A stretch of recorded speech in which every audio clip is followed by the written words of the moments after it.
Ассаляму алейкум, хайрлах шамлар, витаю. В эфире телеканала АТР. Мы продолжаем информационный вечер. Следующие полчаса с нашими гостями будем говорить о самых актуальных новостях, которые появились в информационной повестке дня. В студии для вас работаю я, Гульсум Халилова, и рада представить гостей нашей студии: Валерий Васюк, политичный аналитик, а також Дмитро Симанский, политолог, медиаэксперт. Витаю вас. Ассаляму алейкум. Доброго здоровья. Ну, начнем нашу беседу с такого информационного сообщения. Президент Владимир Зеленский в преддверии встречи в нормандском формате выложил видеообращение, в котором рассказал о подготовке к саммиту и обратился к народу за поддержкой. Давайте послушаем президента. Ви мені довірились, довіряєте, ніякої зради не було і не може бути, але я буду впевнено себе, більш впевнено і більш міцніше буду себе вести на цій зустрічі, якщо буду знати, що мені країна довіряє, що за моєю спиною цілий наш незалежний народ. Це дуже важливо, тому що не вірте нікому, війною ніхто нікуди не може піти, не хоче піти і втрачати ще сотні тисяч людей. Ми не можемо собі це дозволити, тому тільки дипломатія. 9 декабря, то есть ровно через неделю, состоится встреча 4 лидеров в нормандском формате. Каковы ваши ожидания? Дмитрий. Є такі речі, які треба робити. Які не можна не робити. Это нужно делать, данную встречу. Абсолютно. Україна не може не боротися за повернення своїх територій, окупованих Росією. Україна не може не прагнути миру. Відповідно, коли Зеленський є президентом України, він має робити ці речі. Подобаються вони комусь чи не подобаються. Звісно, що в країні, де існує політичний плюралізм, де існує опозиція, потужна опозиція, проукраїнська опозиція, його будуть критикувати з боку недостатньої якоїсь там патріотичності чи недостатньої войовничості. І це зрозуміло. Але так само існує переважна більшість українців, які потужно обрали президента Зеленського, саме який йшов на вибори під гаслом миру. Тому я думаю, що президент робить ті речі, які він має робити. Но считаете ли вы, что эта встреча будет результативной? Росія завжди бреше. На самом деле, можно же много встреч организовывать, на много встреч ходить. Росія завжди бреше. Росія завжди не дотримується своїх обіцянок. Росія завжди хоче скористатися слабкістю. З цього треба виходити, навіть коли ти йдеш на зустріч. А щодо того, чи потрібна ця зустріч, я вже відповів перед цим. Валерий, что вы думаете о предстоящей встрече? Рассчитываете ли вы на ее эффективность? Чем приедет Зеленский, по вашему мнению? Запитання про результативність, ефективність – це марні запитання. Звичайно, буде ефект і, звичайно, буде результат. Питання полягає, з яким знаком. Плюс або мінус для України. Конечно, для України, інтересно, буде і плюс. Ні, не переконаний. Навіть переконаний в тому, що буде мінуси великі. Отже, я хочу розпочати з чисто такого психологічного моменту.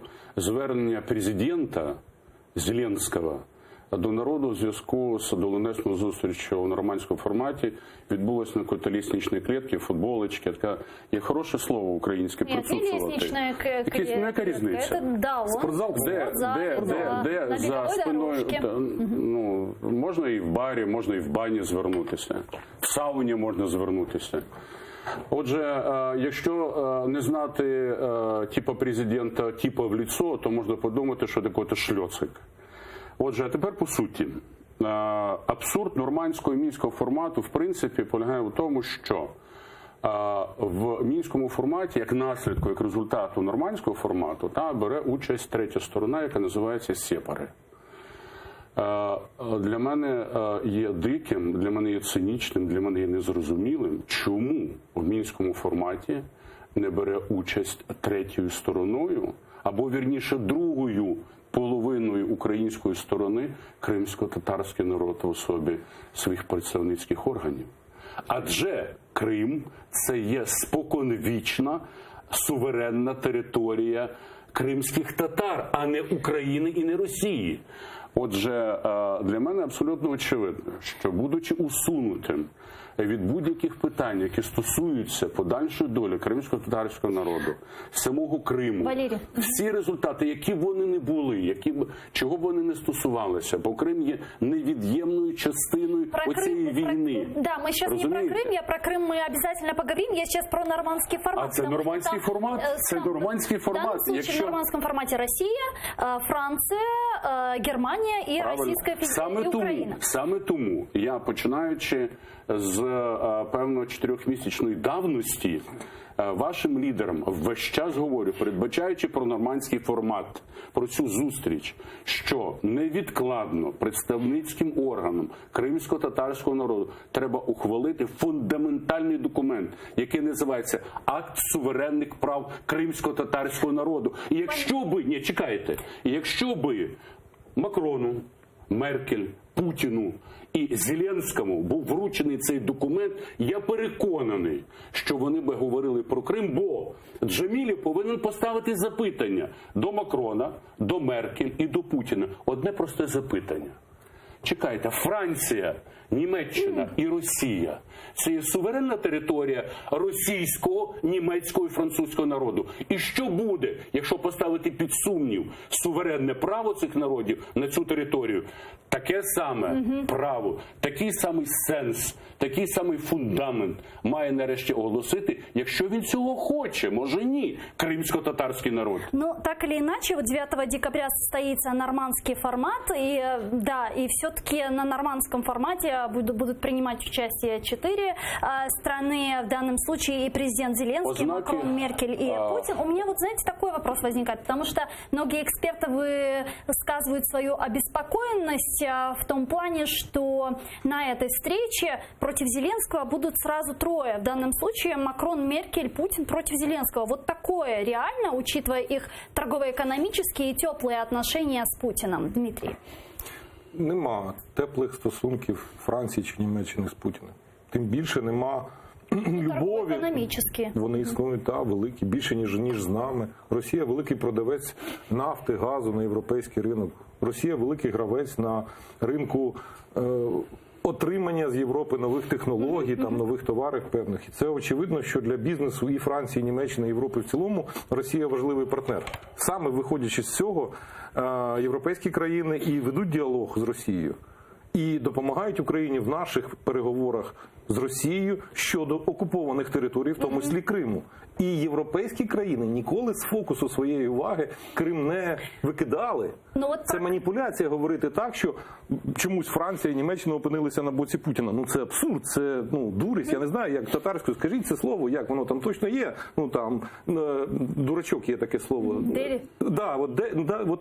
Це таке слово. Це або маніпуляція проросійських якихось агентів, або просто дурниці, які люди поширюють, не задумуючись. Мы затронули тему Крыма, я бы хотела продолжить, потому что президент Зеленский предложил новый переговорный формат по Крыму в случае, если в формате нормандском говорить о полуострове не получится. Давайте послушаем президента.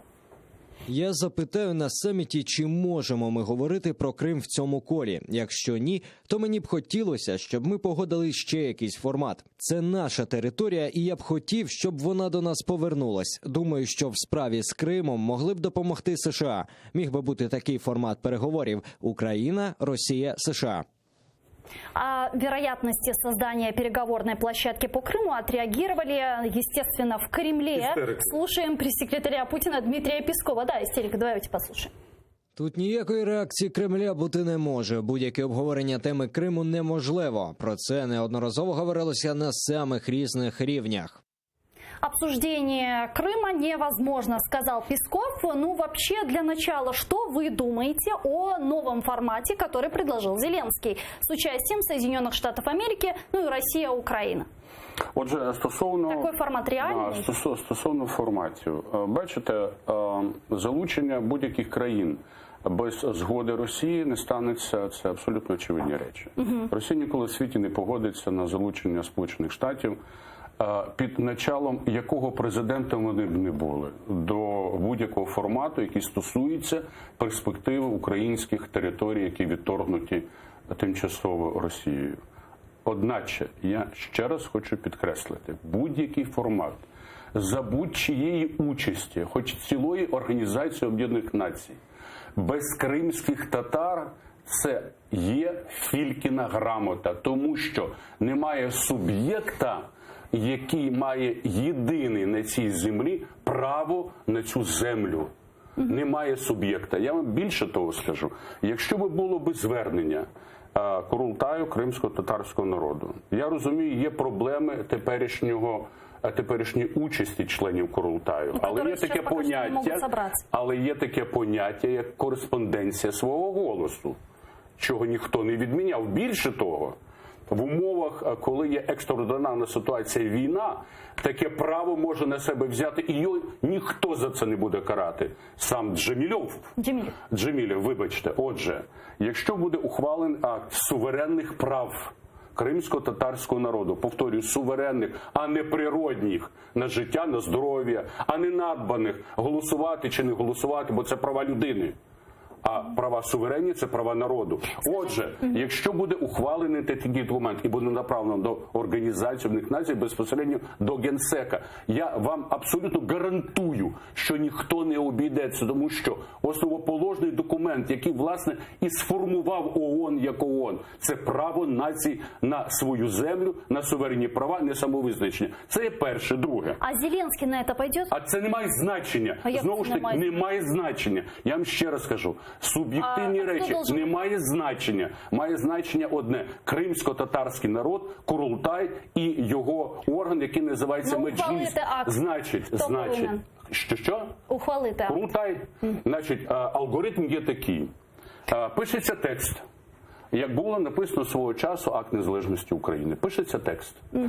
Орган, який ухвалював це Верховна Рада України. Повторюю, ваш Курултай це може ухвалити. Більше того, як тільки буде ухвалений цей документ, ваш Курултай стає легітимним органом. Ви зараз не легітимні, ви зараз ніхто. Його немає, в принципі, юридично. Тому що юридично він з'являється, коли є звернення, як це було за часів Палестини, як це було за часів утворення Ізраїльської держави, до Генсека ООН.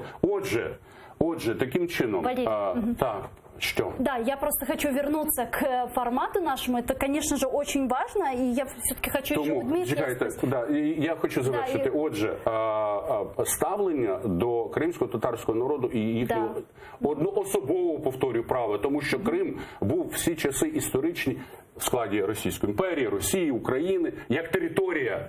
Але як батьківщина він належить тільки кримським татарам. Отже, суб'єктивне ставлення будь-якого глави держави в будь-який час до вашого суверенного права не має значення. Має значення одне. Ви цього хочете або ні. Ви про це заявляєте або ні. Якщо ні, то кого б ви не залучали? Америку, Японію, Китай, Ізраїль. Це не має жодного значення. І останнє. Зеленський, слава Богу, не вічний. Дмитрий, что вы думаете по поводу вышесказанного? Ну, перше, я не хочу змагатися в любові до кримсько-татарського народу. Друге, мене дуже тішить, я дуже підтримую те, що Володимир Зеленський не випускає Крим із фокусу своєї уваги, своєї роботи. І я бачу це наприклад, і в якихось... Ви думаєте, все-таки не випускають? Звісно. І це цілком очевидно. Ви дивилися інтерв'ю Сташевої про законопроекти, які вони готують? Які вже готові фактично. В тому числі законопроекти, які Верховна Рада України на законодавчому рівні ухвалює і Меджліс, і Курултай кримсько-татарського народу, визнає їх як органами, які представляють органами представництва кримсько-татарського народу. І для мене це значно важливіше, ніж те, хто де сказав і що кому там, якісь історії там достатньо фантазійні. Я взагалі люблю людей і інституції оцінювати не за словами, а за рішеннями. От коли такі рішення будуть, коли є рішення державної ваги відбудуться, от тоді можна говорити, оце ефективна політика, а оце неефективна політика. А змагатися в риториці або в виявах любові, ну, це така не дуже... А вопрос деоккупации Крыма, как вы думаете, где и с кем должен обсуждаться? Він має обговорюватися, за моєю думкою, після руйнації Росії. Після того, як Росія просто фізично не зможе утримувати Крим в своїй території. Після того, як вона просто не зможе продовжувати цю окупацію. І позиція західних країн, згадайте, як було з Балтією. коли західні країни, в тому числі Сполучені Штати, не визнавали окупацію Балтії Радянським Союзом. Мне кажется, что это такая удобная позиция, сидеть, ждать, пока Россия ослабнет экономически, и только потом начинать действовать. Є санкції, є тиск світової спільноти. Багато країн через це проходили. Південна Африка, там багато. Про це можна згадувати, про це розкажуть люди, які краще в цьому розуміються, ніж я. Але вони точно є. Наступного року відбудеться Всесвітній форум кримсько-татарського народу, незалежно від в Росії, в діаспорі. Це мільйони і мільйони і мільйони людей, які будуть представлені на цьому форумі, який відбудеться в Україні. Ми пропонуємо. Стосовно любові до кримсько-татарського народу, вибачте, я люблю Україну. І я ще говорив 2014 року, коли ми писали указ президента, я особисто, про утворення інституту уповноваженого президента у справах кримсько-татарського народу, а не Міністерства Криму.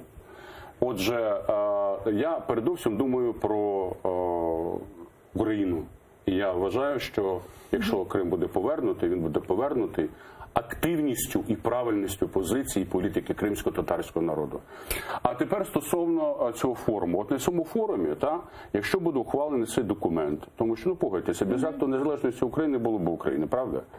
Отже, це писаний документ. І, між іншим, приниження. Визнає Меджліс чи Курултай Україна, Верховна Рада, чи не визнає, це приниження. Це суб'єктивні речі. Інша справа, коли в тілі Конституції України з'явиться положення, яке вже, між іншим, готове, і яке тормозиться Зеленським, це проект змін і доповнень до Конституції, який називається Крим, просто Крим. І форма існування Криму, яка національно-територіальна автономія. Оце важливо. І там з'являться чому думаєте, що тормозиться? Звичайно, тому що це об'єктивні речі, незворотні речі. А ухвалювати Верховною Радою якісь закони, це, знаєте, набереться голосів, не набереться, можна, так мовити, змінити це, можна кожного дня міняти цей закон. Але повернусь до цього форуму. І от дивіться, якщо буде ухвалений документ та акт суверенних прав кримсько-татарського народу, якщо він буде підтриманий при зверненні Курултаю до країн мусульманського світу, не тільки по, так мовити, етнічному родству, а ще і до країн мусульманського світу, для того, щоб це була підтримка. І от коли це розійдеться по всьому світі, долучиться і арабський, і мусульманський, і турецький, і татарський світ до цієї підтримки. І ви це отримуєте. Скільки країн складають члени ООН вашої віри? Я думаю, что этой теме можно посвятить отдельный эфир и обязательно об этом обговорить. Если бы у нас не было еще несколько новостей, которые я хочу успеть с вами, безусловно, обсудить. Півхвилини. Я обіцяв не говорити про Порошенка, не згадувати про нього більше. Але мене обурили просто слова про те, що Зеленський затримує зміни до Конституції. Це Петро Олексійович Порошенко 4 роки стояв в позі зв'язочки, не допускаючи змін до Конституції. Вибачте, навіщо ж обманювати людей? Навіщо приходити сюди і розповідати, вибачте, басні? Що за істерика? Істерика? Я що, каявся в любові до Порошенка чи що? А що ви щойно зробили, коли ви звинуватили Зеленського в тому, що робив Порошенко? Тому що цей документ підготовлений Конституційною комісією. І хто його блокував? В квітні місяці минулого. Правильно. Цього року, вірніше.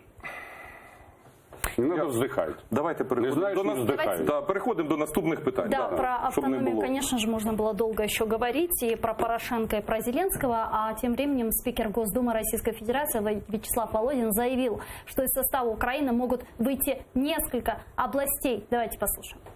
Націоналізм, утиск малих народів може призвести до виходу зі складу України ряду областей. Це потрібно розуміти владі України і не допускати порушення прав і свобод етнічних груп, які проживають на території країни.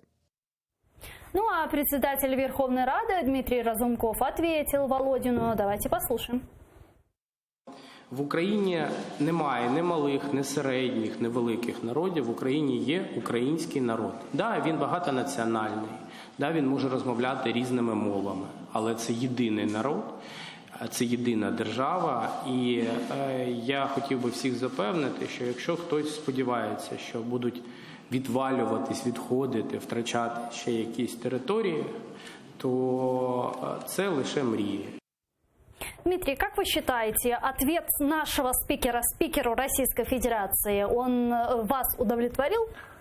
Є такий радянський фільм, який знімався в Києві на кіностудії Довженка, «В бой йдуть одні старики». І там є такий персонаж, який каже фразу, каже, в ставці Гітлера всі малохольне. Ну, от я пропоную розглядати заяви якогось Володіна, персонажа. спікера. Хто він там, не знаю. Спікера Така різниця. Держдуми Ну, да, це ж поважна фігура. Цілий спікер, цілий Держдуми РФ.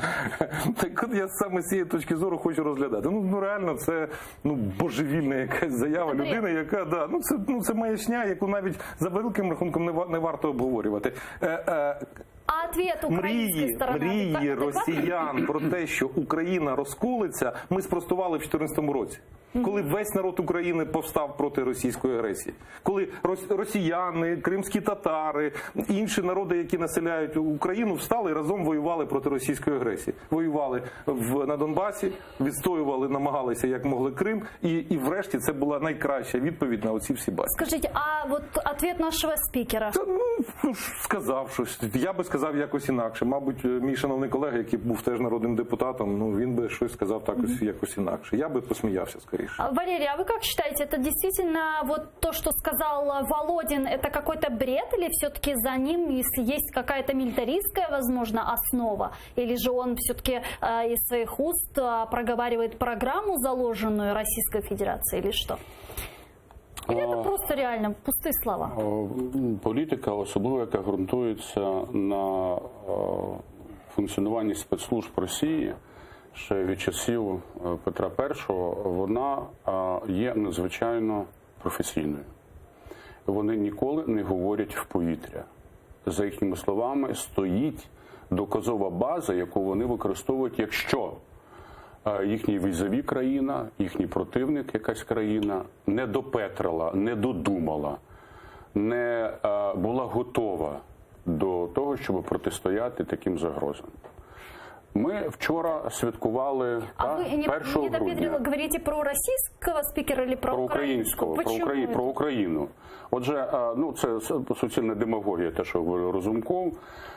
Те, що сказав Володін, це правда. Це страшна правда. А чим вам не понравився 1 грудня. Можна я відповім? Мне просто интересна позиция украинская. Чем вам не понравилось? Це не українська позиція, позиція Разумкова. Разумкова, да. Людина, яка разом з Зеленським валить державні інститути, руйнує державу. Але за цим стоять демагогічні слова про єдність українського народу. Це не так. Я ще раз говорю, 1 грудня, коли ухвалювався акт незалежності на референдумі, і Кравчук, і Кучма, і Порошенко, і Ющенко допускалися одної фундаментальної ідеологічної помилки. Вони говорили про те, що люди голосували за українську Україну. Це неправда. За українську Україну голосувало рівно стільки, скільки було представлено в кожній Верховній Раді справжніх українських депутатів. 30% від Народної Ради першого скликання до сьогоднішнього опозиційного оцього конгломерату, без, мається на увазі, Медведчука і Бойка. А скільки сьогодні, по-вашому, настоящих народних депутатів? Я думаю, цих пасіонарів, які воюють, які ховають своїх батьків, своїх синів, які відстоюють Україну, десь 30%. Між іншим, це кожна країна має не більше, ніж 30, максимум 40% тих, які виходять на майдани, ті, які беруть зброю, які захищають. Решта – це люди, які отримують задоволення від життя, від оцих єстественних потреб. Поїсти даруйте, сходити в туалет, продовжити свій рот і їздити на БМВ. Отже, тоді 1 грудня люди, більшість проголосували, і ми це знаємо, тому що ми були в цьому процесі, проголосували за те, вийти з цього бідного, нещасного Радянського Союзу, коли був тільки один глобус на ці горошок в гастрономах, і прийти зразу в Європу і жити добре. І от оскільки не було ідеології, не було цього виховання, така кількість лишилася і зараз. Даруйте, одна третина країни воює, а друга радується і веселиться в клубах, жере, їздить на машинах. От ви їх запитайте, це ті, між іншим, голосували за Зеленського. От ви їх запитайте, ви будете за Україну відстоювати? Ні.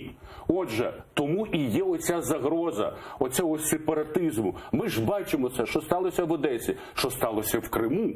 Між іншим, в тому числі з певною частиною кримських татар. Я хочу покаятися. Я їжджу на машині, сьогодні до вас їхав довго в пробці стояв. Вчора був в супермаркеті. У мене теж якась інша хороша машина. підозрюю, що це не зменшує мого патріотизму, моєї відданості Україні і любові до її народу, до її великого, ви ж не перекручуєте мої слова, ви знаєте, про що я говорю. До її великого багатонаціонального народу, Ура! Який я любив і поважав і тоді, коли я жив в Криму і вважав себе кримчанином, і тепер, коли я живу в Києві і вважаю себе теж кримчанином, і теж українцем, і теж патріотом України, і патріотом Крима. І мені дуже не подобаються будь-які спроби нас розшматувати, поділити і сепарувати. Мені от це все дуже не подобається. 30% настоящих депутатов в парламенте, как вы к этому относитесь? Ще раз. Є розумні і є нерозумні. Є дурні і є якісь інші. Є ті, хто ідеологічно ліві. Рабінович дурний? Є ті, хто Рабінович Медведчук дурний? Є ті, хто ідеологічно ліві, а є ті, хто ідеологічно праві. Є проросійські і ті, хто несвідомо їм підіграють. Давайте от на цьому зупинимося і не будемо отак ось ставити якихось маркери на тій чи іншій людині. Мене поки що робота парламенту влаштовує більше, ніж на 100%. Те, що зробило це скликання, попередні скликання боялись про це говорити. Про ринок землі, про велику приватизацію, про зняття недоторканності з депутатів, про інші багато речей, які попередники тільки язиками плямкали, обіцяючи перед кожними своїми черговими виборами. Вибачте, що мене, шановний мій візаві, вміє якось так мотивувати, наснажувати. До неправди.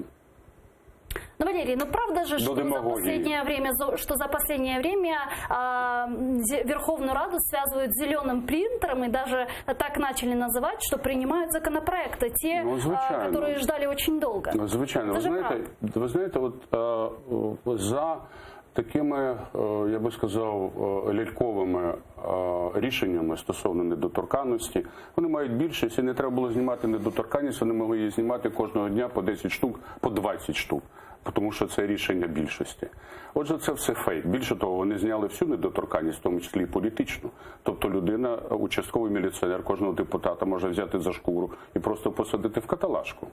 Між іншим, стосовно цього чітко висловилась Венеціанська комісія про неприпустимість такого рішення, яке було ухвалено Верховною Радою зеленого кольору.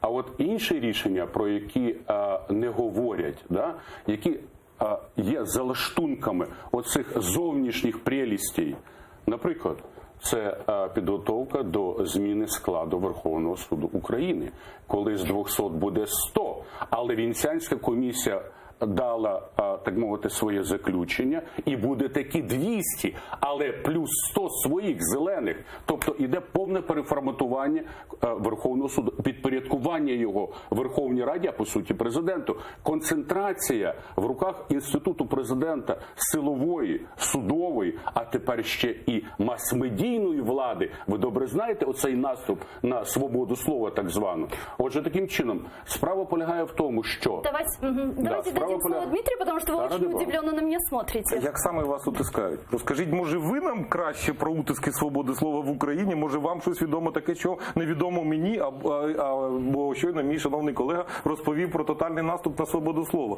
Розкажіть, що у нас там відбувається в царині свободи слова? Може хтось перестав критикувати президента Зеленського? Може якісь люди в Ютубі не викладають якісь...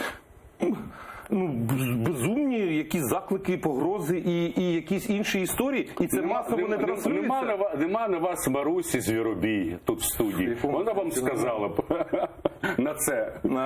Я занадто стримана людина, а вона людина прямо. Вона вам відповіла. Ще раз. Є речі, які треба робити. І які речі треба робити вчасно. І головне не брехати, навіть в своїх корисливих політичних інтересах.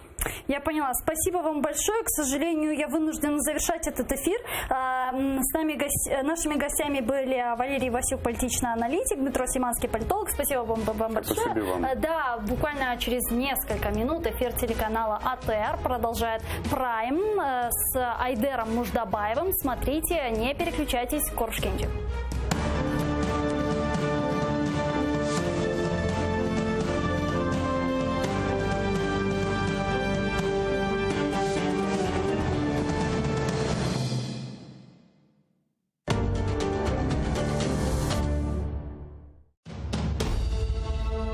Почему Саадет